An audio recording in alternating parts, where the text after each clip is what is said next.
Hello students, good morning. ये आपका social science का क्लास 9 का इम्पोर्टेंट क्वेश्चन है। तो ये वायरल क्वेश्चन है, इम्पोर्टेंट भी है, तो एग्ज़ाम के पहले इसको जल्दी से देख लें, क्योंकि सोशल साइंस में थोड़ा लेंथी क्वेश्चन पूछा जाता है। साइंस का भी बना दिए हैं, डिस्क्रिप्शन में लिंक है, आप जाके देख सकते हैं। बहुत सारा सेट बना है।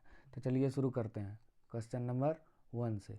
पहला क्वेश्चन क्या है, देखिए यहाँ से शुरू है क्वेश्चन। इसमें चारों सब्जेक्ट है सोशल साइंस में, history, geography, economics, political science, मतलब सिविक्स, चारों सब्जेक्ट है। 10-10 क्वेश्चन सबका इम्पोर्टेंट है।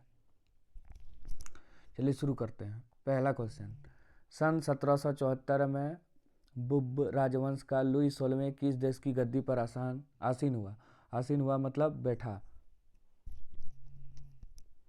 कहाँ पे बैठा था? ये फ्रांस की गद्दी पे बैठा था।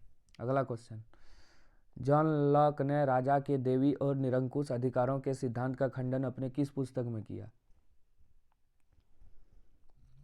द टिट्राइजेज ऑफ गवर्नमेंट, ये एक किताब है, किताब का नाम है। फ्रांस की मुद्रा को किस नाम से जाना जाता था, जिसे 1794 में समाप्त कर दिया गया? लिब्रे। फ्रांस की मुद्रा का नाम था लिब्रे। 3 का 4 बिल्कुल सही है। चलिए आगे। यूरोप में निम्न में से कौन सा समूह वंश आधारित यूरोप में निम्न में से कौन सा समूह वंश आधारित शासकों को अनियंत्रित सत्ता का विरोधी था? वंश आधारित माने जैसे पिता शासन किया फिर उसका बेटा, तो राष्ट्रवादी। रूस में निम्न में से किस प्रकार की मांग को लेनिन की अप्रैल थीसिस के नाम से जाना जाता था? तो ये होगा, सब हो जाएगा। युद्ध को समाप्त कर दिया जाए, सारी जमीन किसानों के हवाले किया जाए, बैंकों का राष्ट्रीयकरण किया जाए, इनमें से सभी। यूरोप में निम्न में से किसका विश्वास था कि पूंजीपतियों के साथ होने वाले संघर्ष में जीत अंततः मजदूरों की ही होगी? Karl Marx. निम्न में से कौन सा देश प्रथम विश्व युद्ध के दौरान मित्र शक्तियों के खेमे में शामिल नहीं था? नहीं पूछा है। प्रथम विश्व युद्ध जो है 1914 से 18 तक चला था, तो उसमें जर्मनी जो है मित्र राष्ट्र में शामिल न था। फ्रांस, इंग्लैंड, रूस ये सब था। हिटलर ने जिस विचारधारा को जन्म दिया उसे क्या कहते हैं? नात्सीवाद। 8 का 3 बिल्कुल सही है। चलिए अब 9 नंबर पे चलते हैं। जावा में किस समुदाय के लोग कुशल लकड़हारे और घुमंतू किसान के रूप में जाने जाते थे? कलांग। वन अधिनियम के चलते गांव वालों को निम्न में से कौन सी गतिविधियां गैर कानूनी बन गई? घर के लिए लकड़ी इकट्ठा करना, पशुओं को चराना, कंदमूल फल इकट्ठा करना, सब हो जाएगा इनमें से सभी। D number answer. वन अधिनियम में क्या किया? शिकार पे रोक लगाया, लकड़ी तकड़ी इकट्ठा नहीं कर सकता आदमी। भोटिया, शेरपा और किन्नौरी समुदाय के लोग निम्न में से क्या थे? तो ये थे चरवाहे। 3 नंबर हो जाएगा। अगला देखिए, औपनिवेशिक सरकार ने अपराधी जनजाति अधिनियम कब पारित किया था?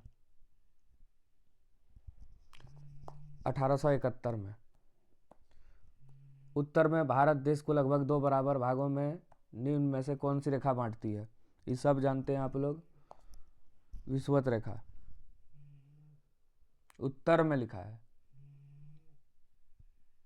अब भारत के बीचों बीच पूछता तो कर्क रेखा।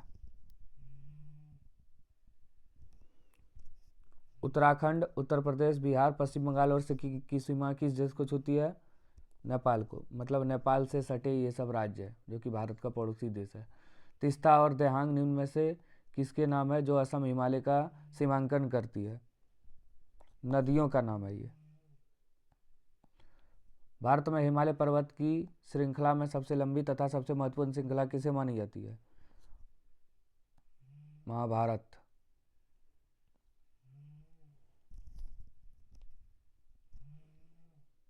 चलिए अब 17 नंबर। भारत का कौन सा राज्य तथा नगर सिंधु तथा गंगा नदी तंत्रों के बीच जल विभाजन पर स्थित है?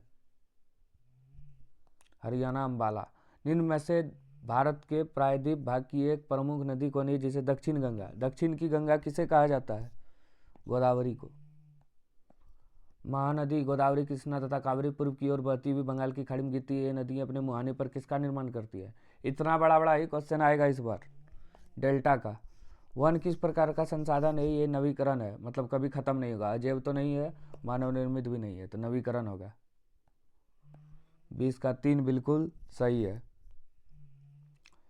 वन क्षेत्र निम्न में से किस कारण से कम हो रही है? वन का कारण होने का बहुत कारण है। उद्योगों का विकास से, शहरी की परियोजना से, कृषि के लिए अधिक क्षेत्र की मांग से। खेत बनाएंगे जंगल काट के, सड़क बनाएंगे, उद्योग बनाएंगे, इस सबसे जंगल कम हो रहा है। निम्न में से कौन सा कारण भारत के उत्तर पश्चिमी भाग में शीत ऋतु में होने वाली वर्षा के लिए उत्तरदायी है? ये पश्चिमी विक्षोभ होगा, तमिलनाडु के तट पर होता है ये। राष्ट्रीय जनसंख्या नीति 2000 का मुख्य उद्देश्य क्या है? तो ये हो जाएगा 14 वर्ष से सभी बच्चे को निःशुल्क शिक्षा, शिशु मृत्यु दर को कम करना, टीकारोधी बीमारी से बच्चों को छुटकारा देना। तो उपयुक्त सभी होगा, तो इसका डी होगा। लोकतंत्र के लिए निम्न में से किसका होना जरूरी माना जाता है? लोकतंत्र में क्या होता है? स्वतंत्र और निष्पक्ष चुनाव। चीन की संसद को निम्न में से किस नाम से जाना जाता है? राष्ट्रीय जन संसद। सब जगह अलग अलग सांसद का नाम है। दक्षिण अफ्रीका की गोरों की सरकार ने नेल्सन मंडेला पर किस प्रकार का मुकदमा चलाया था? देशद्रोह का। नेल्सन मंडेला दक्षिण अफ्रीका के पहले अश्वेत राष्ट्रपति बना। 1950 से ही दक्षिण अफ्रीका में रंगभेद के खिलाफ निम्न में से किसने संघर्ष किया? ये अश्वेत ने। इसको रंगीन चमड़ी वाले लोग भी बोलते हैं और भारतीय मूल के लोग भी थे ये, तो उपयुक्त सभी होगा। भारत में चुनाव कराने की जिम्मेदारी किस संस्था की होती है? चुनाव आयोग का या निर्वाचन आयोग का?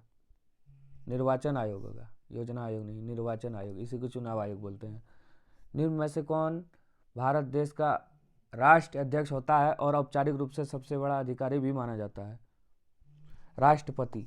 ये क्वेश्चन हार्ड है, एक विषय हार्ड पूछ भी करेगा, चाहे साइंस पूछे या सोशल साइंस पूछे।